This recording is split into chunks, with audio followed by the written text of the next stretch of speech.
Hello friends, स्वागत है आप सभी का। और जो आज के इम्पोर्टेंट क्वेश्चन है उनके बारे में चर्चा करते हैं। सांसद आदर्श ग्राम योजना, सबसे पहले बात करते हैं चर्चा में क्यों।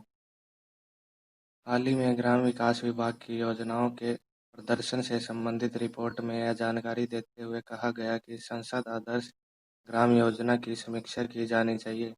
रिपोर्ट में यह कहा गया कि गांवों के विकास की योजना का कोई प्रत्यक्ष प्रभाव नहीं पड़ा है और न ही लक्षित उद्देश्य प्राप्त हुए हैं।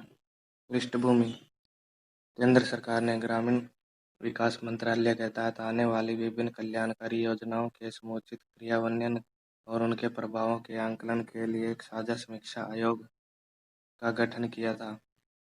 सेवानिवृत्त आईएएस अधिकारी राजीव कुपर की अध्यक्षता में गठित सीआरएम के 31 सदस्यीय दल ने नवंबर में 8 राज्यों के 21 जिलों के 120 गांवों का दौरा किया, जो सांसद आदर्श ग्राम योजना के तहत गोद लिए गए थे। रिपोर्ट से जुड़े महत्वपूर्ण बिंदु: एसएजीवाई के लिए कोई समर्पित कोष नहीं है एवं किसी और मद की रकम के जरिए इसके लिए कोष जुटाया जाता है। इस योजना के तहत सांसदों द्वारा गोद लिए गए गांवों में भी सांसदों ने अपनी क्षेत्र विकास निधि से इसके लिए पर्याप्त रकम आवंटित नहीं की। कुछ मामलों में जहां सांसद सक्रिय है, कुछ आधारभूत विकास हुआ, लेकिन योजनाओं का कोई प्रत्यक्ष प्रभाव नहीं पड़ा है। सांसद आदर्श ग्राम योजना क्या है? प्रधानमंत्री श्री नरेंद्र मोदी ने 11 अक्टूबर 2014 को सांसद आदर्श ग्राम योजना का शुभारंभ किया था। ग्रामीण विकास के क्षेत्र में यह अत्यंत महत्वपूर्ण योजना है, जिसका लक्ष्य पूरे देश में आदर्श ग्रामों का निर्माण करना है। एसएजीवाई 2014 से 2019 के दिशा निर्देश के अनुसार संसद सदस्य अपनी इच्छा से 2016 तक एक ग्राम पंचायत का चयन करें और इसे एक मॉडल गांव बनाएं, और 2019 तक 2 ग्राम पंचायतों का चयन करें और उन्हें मॉडल गांव के रूप में प्रणीत करें। 2019 से एसएजीवाई सेकंड 2014 से 19 के अंतर्गत प्रत्येक संसद सदस्य अपने कार्यकाल के दौरान 2024 तक 5 मॉडल गांव विकसित कर सकते हैं। अगला हमारा टॉपिक है भारतीय प्रतिस्पर्धा आयोग। आइए जाने चर्चा में क्यों।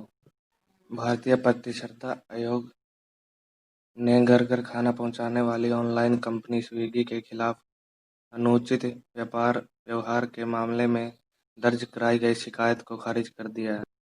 पृष्ठभूमि: सीसीआई में स्विगी के खिलाफ ग्राहकों से अनुचित दाम वसूल करने की शिकायत दर्ज कराई गई थी। सीसीआई के बारे में: देश के आर्थिक विकास के मद्देनजर संसद द्वारा 13 जनवरी 2003 को प्रतिस्पर्धा अधिनियम 2002 लागू किया गया। 14 अक्टूबर 2003 से केंद्र सरकार द्वारा भारतीय प्रतिस्पर्धा आयोग की स्थापना की गई। इसके बाद प्रतिस्पर्धा संशोधन यानी अधिनियम 2007 द्वारा इस अधिनियम में संशोधन किया गया। 20 मई 2009 को प्रतिस्पर्धा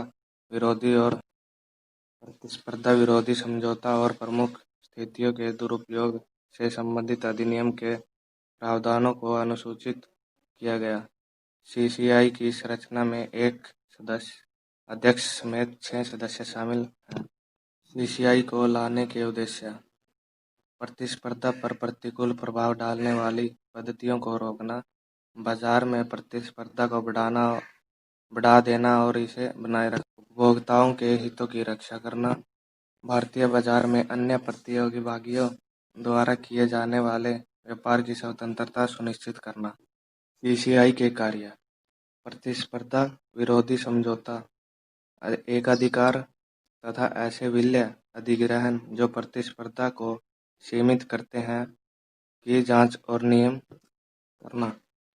कानून या संवैधानिक अधिकार के तहत गठित प्राधिकरण केंद्र सरकार को प्रतिस्पर्धा मुद्दों पर अपनी राय देना, प्रतिस्पर्धा मुद्दों को प्रोत्साहन के साथ साथ जन जागरूक और प्रशिक्षण प्रदान करना। केंद्र सरकार, राज्य सरकार अथवा किसी भी कानून के तहत गठित प्राधिकरण को जांच में आयोग के द्वारा स्वयं अपनी जानकारी अथवा ज्ञान के आधार पर जांच शुरू की जा सकती है। प्रतिस्पर्धा विरोधी समझौते और दुरुपयोग के मामलों में आयोग निम्नलिखित आदेश पारित कर सकता है। प्रतिस्पर्धी विरोधी समझौते की जांच करके प्रभावित अंतरिम राहत प्रदान करना। उद्यम से संबंध में सकल कारोबार का अधिकतम 10% जुर्माना।